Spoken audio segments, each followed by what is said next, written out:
Hi everyone, this is the review information about semicolons and colons. This is going to go a lot faster than commas because the instances for use of semicolons as well as colons is just a lot less. There's just a lot less information to talk about semicolons and colons than there is to talk about commas. So let's start with the big information here. A semicolon is stronger than a comma, but weaker than a period. We use semicolons to link two independent clauses with similar ideas. That's important. Sometimes a semicolon can be used to avoid confusion when there are already too many commas in a sentence. And so we've got this list of 3 different instances when we use commas. First use is we use a semicolon to join 2 independent clauses, creating a compound sentence. One sentence, students with jobs lose focus on their schoolwork. A second sentence, their grades begin to slip and their futures dim. That could be written as 2 different sentences, but for stylistic reasons, the author decided to make them one compound sentence. And so we take the period out, put in a semicolon, and make the first word of the second sentence a lowercase letter. We remove the capital. A second use of the semicolon occurs with a transition. Sometimes we call those conjunctive adverbs, and those are often used to join 2 independent clauses. So students with jobs lose focus on their schoolwork, semicolon, hence, or therefore, comma, their grades begin to slip and their futures dim. Okay, if you're using a transition word, semicolon, transition, do not forget the comma that comes after the transition word. This was a sentence example that was also on Unit 5 grammar quiz, and a lot of people forgot to add that comma after the semicolon when they fixed that question on the test. We also use semicolons when we are separating items in a series that contain commas already. And this occurs when we have a lot of city-state things or name, comma, title. So let's look at these examples. The first one is, my cousin has lived in Detroit, comma, Michigan, semicolon, Cleveland, comma, Ohio, semicolon, and Las Vegas, Nevada. So these semicolons here are part of that separation of items in a list. And usually we use a comma to separate items in a list, but because there are already commas here separating city from state, we're using semicolons to separate the items in the list. Here's another example that does not include city-state. This is person and title.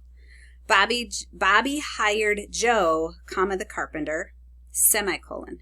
Larry, comma, the mason, semicolon, and Steve, comma, the electrician. So we have the person and the title or job, semicolon. The person, comma, title, job, semicolon. So again, these semicolons are separating items in a list. Lastly, this person is making a really long list. And what's interesting about this is that we have one cluster of stuff that's considered one thing, a second cluster of stuff that's another thing, and then the third cluster of things. So this person is talking about the 3 different criteria of foods that they're eating. On this plan, I can eat whole grain breads, pasta, and tortilla chips, semicolon, because that would be the grains, right? Think of your food pyramid. Citrus fruits, green vegetables, comma, and some roughage. So this is the fruit and veggie. part of the food pyramid, semicolon, and lean meats such as turkey or fish. So that's the third item in the list. So consider this person is saying I can eat from the grains food group, the fruit and veggie food group, and the meats food group. But inside of those groups, they're giving us specifics. And so each one of these things is one item on the list. I can eat whole grain breads, pasta, and tortilla chips, semicolon, from the grains group. Citrus fruits, comma, green vegetables, comma, and some roughage, semicolon, that's all from the fruit and veggies group. And lean meats, comma, such as turkey. You always have to have a comma when you are adding a phrase at the end of the sentence that starts with such. So, that is the semicolon. Let's take a look at colons. My fold got a little close to the words, I apologize. With a colon indicates a stop and then introduces something else. Usually it's introducing an explanation of what came before. Okay? And so we've got another little explanation here that the colon acts like a drum roll announcing what will follow. So there are 3 times or 3 different instances when we use colons. The first one is to introduce a list, right? But it's important to remember that the colon only happens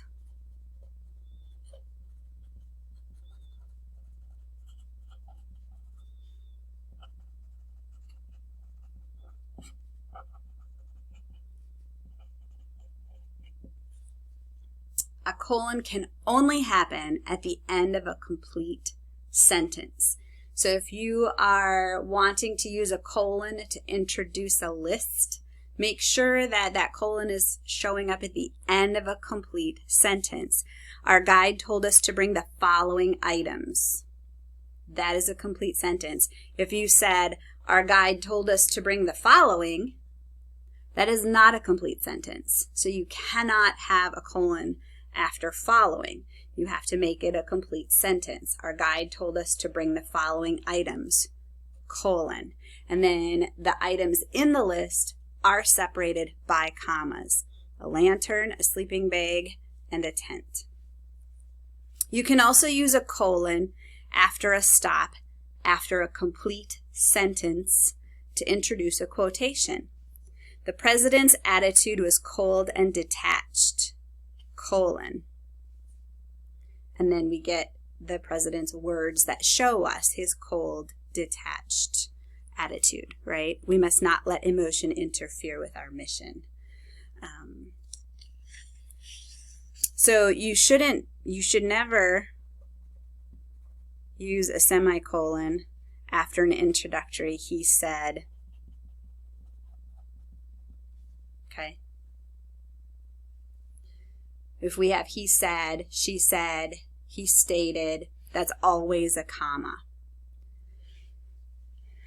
Because this is the full sentence. He said, let's go. That is the complete idea.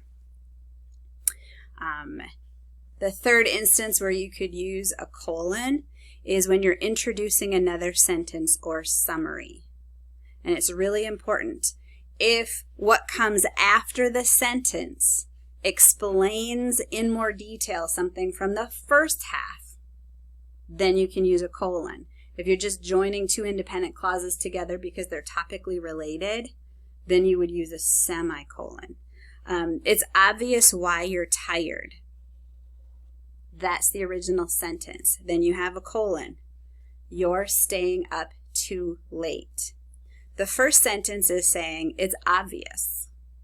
But maybe it's not obvious to everyone, and so you need to explain what is obvious, right? You're staying up too late. So those are the 3 instances with the colon.